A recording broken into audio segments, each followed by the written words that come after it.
আর S Bengali ক্লাসরুমে সকলকে স্বাগত। আজকের ভিডিওতে আমি পশ্চিমবঙ্গ মধ্যশিক্ষা পর্ষদের অন্তর্গত ইতিহাস পাঠ্য বইয়ের তৃতীয় অধ্যায়, যে অধ্যায়টির নাম রয়েছে ঊনবিংশ শতকের ইউরোপ, রাজতান্ত্রিক ও জাতীয়তাবাদী ভাবধারার সংঘাত। এই অধ্যায় থেকে বেশ কিছু গুরুত্বপূর্ণ 2 নম্বরের প্রশ্নের উত্তর নিয়ে আলোচনা করব। এই ভিডিওতে যে প্রশ্ন উত্তরগুলো রয়েছে এগুলোর মধ্যে থেকেই প্রায় প্রত্যেক বছর পরীক্ষাতে প্রশ্ন আসে, তাহলে বুঝতেই পারছো এই প্রশ্নের উত্তরগুলো কতটা গুরুত্বপূর্ণ। তাই আমি চাইবো তোমরা ভিডিওটা স্কিপ না করে একদম প্রথম থেকে শেষ পর্যন্ত দেখো। তো কথা না বাড়িয়ে শুরু করছি আজকের মূল ভিডিও। 1 দাগের প্রশ্ন, রিসর্জিমেন্টো কি? উত্তর লিখবে কার্বোনারি সহ বিভিন্ন গুপ্ত সমিতির আন্দোলনের প্রভাবে ইতালিতে যে জাতীয়তাবাদী জাগরণ সৃষ্টি হয় এবং ইতালিবাসীর মনে গৌরববোধ ও জাতীয় চেতনার সঞ্চার ঘটে, সেই জাতীয় নবজাগরণ আন্দোলনকে রিসর্জিমেন্টো বা নবজাগরণ আন্দোলন বলা হয়। এই আন্দোলনই পরবর্তীকালে ইতালির জাতীয় ঐক্য প্রতিষ্ঠার পথ সুগম করে। 2, বিসমার্কের রক্ত ও লৌহ নীতি কি? উত্তর লিখবে জার্মানির জাতীয় ঐক্য প্রতিষ্ঠার প্রধান রূপকার বিসমার্ক বিশ্বাস করতেন যে বক্তৃতা, আলোচনা বা গণতান্ত্রিক পদ্ধতিতে নয়, বরং যুদ্ধ বা রক্ত এবং সামরিক শক্তির বা লৌহ এর মাধ্যমেই জার্মানির জাতীয় ঐক্য প্রতিষ্ঠা করা সম্ভব। তাই তিনি ডেনমার্ক, অস্ট্রিয়া ও ফ্রান্সের বিরুদ্ধে যুদ্ধ পরিচালনা করে জার্মানির জাতীয় ঐক্য প্রতিষ্ঠা করেন। এই যুদ্ধ নির্ভর নীতিই ইতিহাসে রক্ত ও লৌহ নীতি নামে পরিচিত। 3 দাগের প্রশ্ন, জোলভেরাইন কাকে বলে? উত্তরে লিখবে জোলভেরাইন ছিল জার্মানির বিভিন্ন রাজ্যের মধ্যে গঠিত শুল্ক সংঘ। 1834 খ্রিস্টাব্দে প্রাশিয়ার উদ্যোগে জার্মানির 17টি রাজ্য এই শুল্ক সংঘে যোগ দেয়। এর ফলে রাজ্যগুলির মধ্যে অভ্যন্তরীণ শুল্ক ও বাণিজ্যিক বাধা দূর হয়, পারস্পরিক বাণিজ্য ও যোগাযোগ বৃদ্ধি পায় এবং জার্মানির রাজনৈতিক ঐক্য প্রতিষ্ঠার পথ সুগম হয়। 4 দাগের প্রশ্ন, কার্লসবাড ডিক্রি কেন জারি করা হয়? উত্তরে লিখবে 1819 খ্রিস্টাব্দে মেটারনিখ জার্মানিতে ক্রমবর্ধমান জাতীয়তাবাদী ও উদারপন্থী আন্দোলন দমন করার উদ্দেশ্যে কার্লসবাড ডিক্রি জারি করেন। এই ডিক্রির মাধ্যমে 1, ছাত্র সংগঠন ও জাতীয়তাবাদী সংগঠনগুলিকে নিষিদ্ধ করা হয়। 2, সংবাদপত্রের স্বাধীনতা সীমিত করা হয় এবং 3, বিশ্ববিদ্যালয়গুলির উপর কঠোর সরকারি নিয়ন্ত্রণ আরোপ করা হয়। 5 দাগের প্রশ্ন, জুলাই অর্ডিন্যান্স কাকে বলে? উত্তর লিখবে 1830 খ্রিস্টাব্দে 25শে জুলাই ফ্রান্সের রাজা দশম চার্লস 4টি রাজকীয় অধ্যাদেশ জারি করেন, যা জুলাই অর্ডিন্যান্স নামে পরিচিত। এই অধ্যাদেশগুলির মাধ্যমে 1, সংবাদপত্রের স্বাধীনতা হরণ, 2, প্রতিনিধি সভা ভেঙে দেওয়া, 3, ভোটাধিকার সংকুচিত করা এবং নতুন নির্বাচনের ঘোষণা করা হয়। এর ফলে ফ্রান্সে জুলাই বিপ্লব সংগঠিত হয় এবং দশম চার্লস সিংহাসনচ্যুত হন। 6 দাগের প্রশ্ন, কনসার্ট অফ ইউরোপ বা ইউরোপীয় শক্তি সমবায়ের উদ্দেশ্য কি ছিল? উত্তরে লিখবে 1815 সালের ভিয়েনা সম্মেলনের পর ইউরোপে শান্তি ও স্থিতিশীলতা বজায় রাখার জন্য ইউরোপীয় শক্তি সমবায় বা কনসার্ট অফ ইউরোপ গঠিত হয়। এর প্রধান উদ্দেশ্য ছিল 1, ফরাসি বিপ্লবের প্রভাব দূর করা, 2, ইউরোপে শান্তি শৃঙ্খলা বজায় রাখা, 3, ভিয়েনা সম্মেলনের সিদ্ধান্তগুলি বাস্তবায়িত করা, 4, শক্তি সমবায়ের সদস্য রাষ্ট্রগুলির মধ্যে সুসম্পর্ক বজায় রাখা। 7 দাগের প্রশ্ন, জাতীয়তাবাদ কাকে বলে? উত্তরে লিখবে জাতীয়তাবাদ হলো এমন একটি ভাবধারা বা চেতনা, যার মাধ্যমে একটি দেশের মানুষের মধ্যে নিজের জাতি, দেশ, ভাষা, সংস্কৃতি ও ঐতিহ্যের প্রতি গভীর ভালোবাসা, আনুগত্য এবং গৌরব বোধের সৃষ্টি হয়। এই চেতনা মানুষকে জাতীয় ঐক্য প্রতিষ্ঠা, স্বাধীনতা অর্জন এবং দেশের উন্নয়নের জন্য একত্রিত হতে উদ্বুদ্ধ করে। ৮ দাগের প্রশ্ন, মেটারনিখ ব্যবস্থা বলতে কি বোঝো? উত্তরে লিখবে মেটারনিখ ইউরোপে ফরাসি বিপ্লব প্রসূত সাম্য, মৈত্রী ও স্বাধীনতার আদর্শ ধ্বংস করে পুরাতন রাজতান্ত্রিক ব্যবস্থা পুনঃপ্রতিষ্ঠার উদ্দেশ্যে যে প্রতিক্রিয়াশীল, রক্ষণশীল ও দমনমূলক নীতি গ্রহণ করেছিলেন সেই নীতিই মেটারনিখ ব্যবস্থা নামে পরিচিত। ৯ দাগের প্রশ্ন, হেটাইরিয়া ফিলিকে কি? উত্তরে লিখবে হেটাইরিয়া ফিলিকে গ্রিস এর স্বাধীনতা লাভের উদ্দেশ্যে গঠিত একটি গুপ্ত বিপ্লবী সংগঠন। 1814 সালে ওডেসা শহরে এই সংগঠন প্রতিষ্ঠিত হয়। এর প্রধান উদ্দেশ্য ছিল অটোমান সাম্রাজ্য এর শাসন থেকে গ্রিসকে মুক্ত করে স্বাধীন রাষ্ট্র প্রতিষ্ঠা করা। গ্রিসের স্বাধীনতা আন্দোলনে এই সংগঠন গুরুত্বপূর্ণ ভূমিকা পালন করে। ১০ দাগের প্রশ্ন, ভিয়েনা সম্মেলনে বিগ ফোর বা চার প্রধান কারা ছিলেন? উত্তরে লিখবে ইউরোপের অধিকাংশ দেশ ভিয়েনা সম্মেলনে অংশ নিলেও এই সম্মেলনের প্রধান ভূমিকা নিয়েছিল অস্ট্রিয়া, রাশিয়া, প্রাশিয়া ও ইংল্যান্ড। এই চারটি রাষ্ট্র বিগ ফোর বা চার প্রধান নামে পরিচিত।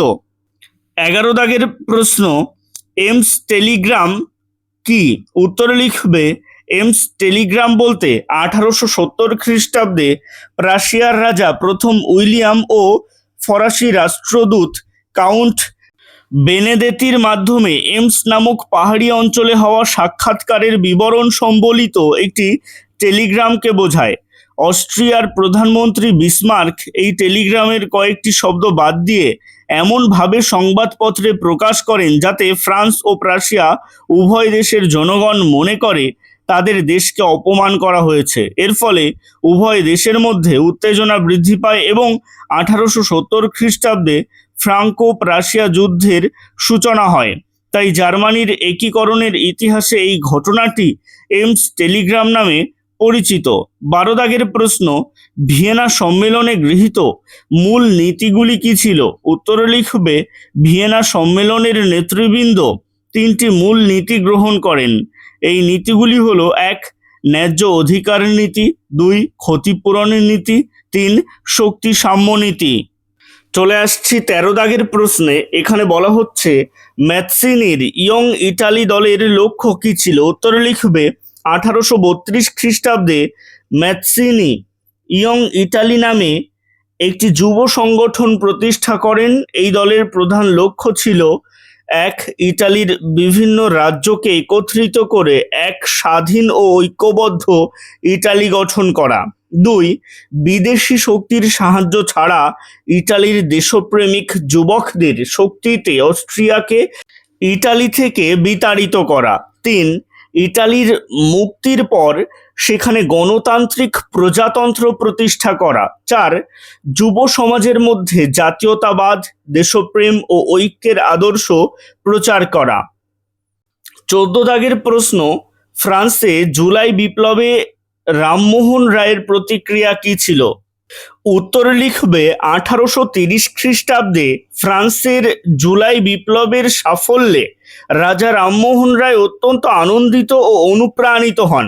তিনি ইংল্যান্ডে যাওয়ার পথে পায়ে আঘাত পেলেও একটি ফরাসি রণতরীতে গিয়ে ফ্রান্সের জাতীয় ত্রিবর্ণরঞ্জিত পতাকাকে অভিবাদন জানান।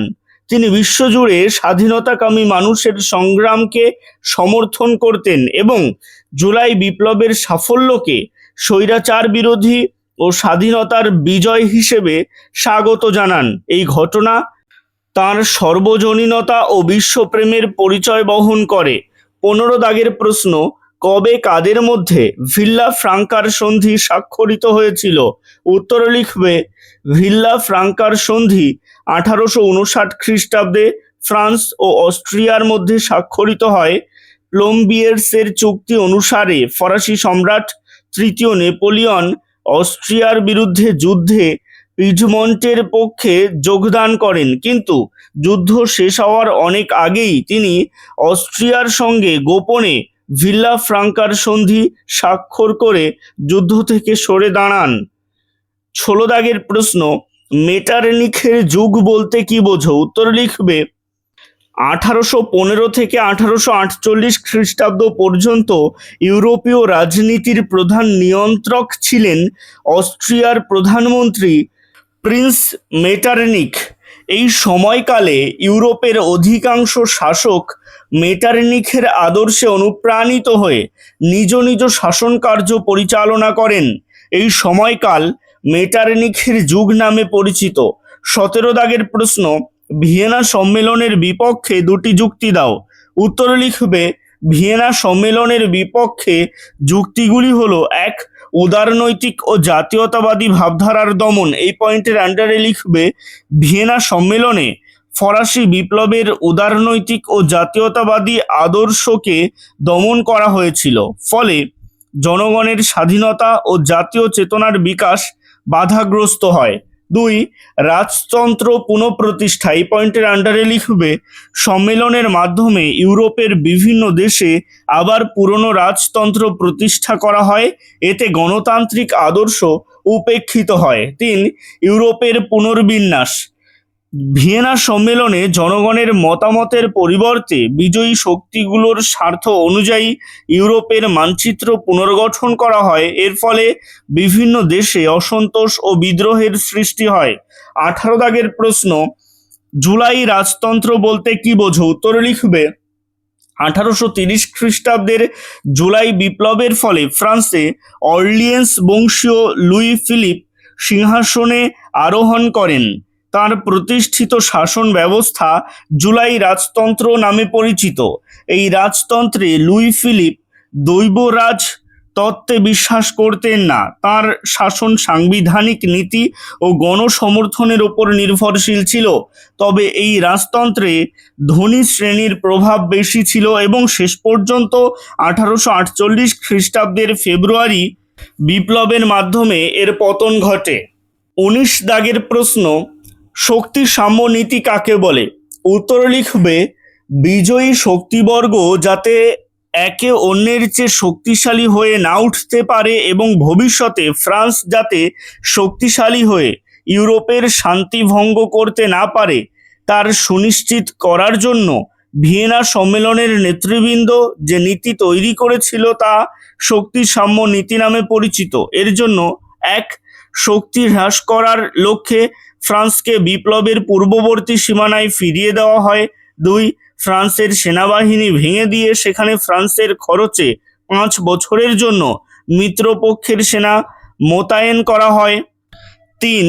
বেষ্টনী নীতির মতো ফ্রান্সের চারপাশের রাষ্ট্রগুলিকে শক্তিশালী করে ফ্রান্সকে চারদিক দিয়ে ঘিরে ফেলা হয়।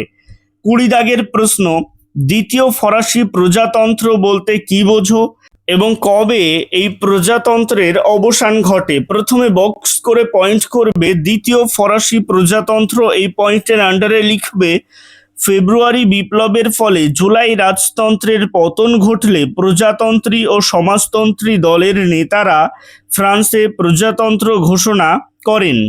এটি দ্বিতীয় ফরাসি প্রজাতন্ত্র নামে পরিচিত। ব্র্যাকেটে দেখবে তারিখ বা সালগুলো দেওয়া রয়েছে, সেগুলোও পড়ে ভালো করে মুখস্থ করে লিখবে। এবারে বক্স করে পয়েন্ট করবে অবসান। এই পয়েন্টের আন্ডারে লিখবে লুই নেপোলিয়ন 1848 খ্রিস্টাব্দে প্রজাতান্ত্রিক সরকারের রাষ্ট্রপতি হয়ে 1852 খ্রিস্টাব্দের 2রা ডিসেম্বর প্রজাতন্ত্রের অবসান ঘটান এবং ফ্রান্সে রাজতন্ত্র পুনঃপ্রতিষ্ঠা করেন। ফলে ফ্রান্সের দ্বিতীয় প্রজাতন্ত্রের পতন ঘটে এবং দ্বিতীয় সাম্রাজ্য প্রতিষ্ঠিত হয়। ২১ দাগের প্রশ্ন, ম্যাৎসিনির সঙ্গে ক্যাভুরের আদর্শগত কি পার্থক্য ছিল? উত্তরে লিখবে কোনো বিদেশি শক্তির সহায়তা ছাড়া আত্মত্যাগী যুবকদের শক্তিতেই ইতালি থেকে অস্ট্রিয়াকে বিতাড়িত করতে হবে, এটাই ছিল ম্যাৎসিনির আদর্শ। প্যারাচেঞ্জ করে একসাথেই লিখবে ক্যাভুর উপলব্ধি করেছিলেন যে বৈদেশিক সাহায্য ছাড়া ইতালির ঐক্য সম্ভব নয়। তিনি পিডমন্ট সার্ডিনিয়া রাজ্যের নেতৃত্বে ইতালির ঐক্য আন্দোলন পরিচালনার উদ্যোগ নেন। 22 দাগের প্রশ্ন, কাকে কেন মুক্তিদাতা জার বলা হয়? উত্তরে লিখবে রাশিয়ার জার দ্বিতীয় আলেকজান্ডারকে মুক্তিদাতা জার বলা হয়। প্যারা চেঞ্জ করে একসাথেই লিখবে 1861 খ্রিস্টাব্দের 19শে ফেব্রুয়ারি তিনি মুক্তির ঘোষণাপত্র জারি করে রাশিয়ায় কৃতদাস প্রথা বিলোপ করেন। এর ফলে প্রায় 2,30,00,000 কৃতদাস ব্যক্তিগত স্বাধীনতা লাভ করে। এই গুরুত্বপূর্ণ সংস্কারের জন্য তিনি ইতিহাসে মুক্তিদাতা জার নামে পরিচিত হন। 23 দাগের প্রশ্ন, প্যান স্লাভ আন্দোলন কি? উত্তরে লিখবে প্যান স্লাভ আন্দোলন ছিল এমন একটি জাতীয়তাবাদী আন্দোলন যার উদ্দেশ্য ছিল ইউরোপের বিভিন্ন অঞ্চলে বসবাসকারী সমস্ত স্লাভ জাতিকে একত্রিত করে তাদের ঐক্য প্রতিষ্ঠা করা এবং স্বাধীনতা অর্জন করা। এবার একটা বক্স করে লিখবে তাৎপর্য, এই পয়েন্টের আন্ডারে লিখতে হবে। 1, এই আন্দোলনের লক্ষ্য ছিল সব স্লাভ জনগণের রাজনৈতিক ও সাংস্কৃতিক ঐক্য গড়ে তোলা। 2, বিশেষত রাশিয়া এই আন্দোলনের প্রধান সমর্থক ছিল এবং স্লাভ জাতিগুলির নেতৃত্ব দেওয়ার চেষ্টা করেছিল। 3, এই আন্দোলন অস্ট্রিয়া ও অটোমান সাম্রাজ্য এর অধীন স্লাভ জনগণের মধ্যে জাতীয়তাবাদের বিকাশে গুরুত্বপূর্ণ ভূমিকা পালন করে। 24 দাগের প্রশ্ন, ভিয়েনা সম্মেলনে গৃহীত ন্যায্য অধিকার নীতির মূল বক্তব্য কি ছিল? উত্তরে লিখবে ভিয়েনা সম্মেলনে গৃহীত ন্যায্য অধিকার নীতির মূল বক্তব্য ছিল যে নেপোলিয়ন বোনাপার্ট এর দ্বারা অপসারিত বৈধ ও বংশানুক্রমিক রাজবংশগুলিকে পুনরায় তাদের সিংহাসনে প্রতিষ্ঠিত করতে হবে। এর মাধ্যমে ইউরোপে পুরাতন রাজতান্ত্রিক ব্যবস্থা পুনঃপ্রতিষ্ঠা এবং রাজনৈতিক স্থিতিশীলতা বজায় রাখা ছিল এই নীতির প্রধান উদ্দেশ্য। আজকের ভিডিওটা এই পর্যন্তই। ভিডিওটা কেমন লাগলো অবশ্যই কমেন্টের মাধ্যমে জানিও। ভালো লাগলে লাইক করো এবং একই ক্লাসের বন্ধুদের সাথে ভিডিওটাকে শেয়ার করতে ভুলো না। ভালো থেকো, সুস্থ থেকো সকলে, আর অবশ্যই RS বেঙ্গলি ক্লাসরুমের সাথে থেকো। সবশেষে একটাই রিকোয়েস্ট, এখনও পর্যন্ত যারা চ্যানেলটিকে সাবস্ক্রাইব করে উঠতে পারোনি তারা অবশ্যই চ্যানেলটিকে সাবস্ক্রাইব করে দিও এবং পাশে থাকা বেল আইকনটিকে প্রেস করে অল বাটনে ক্লিক করে দিও নতুন ভিডিওর আপডেট সবার আগে পেতে।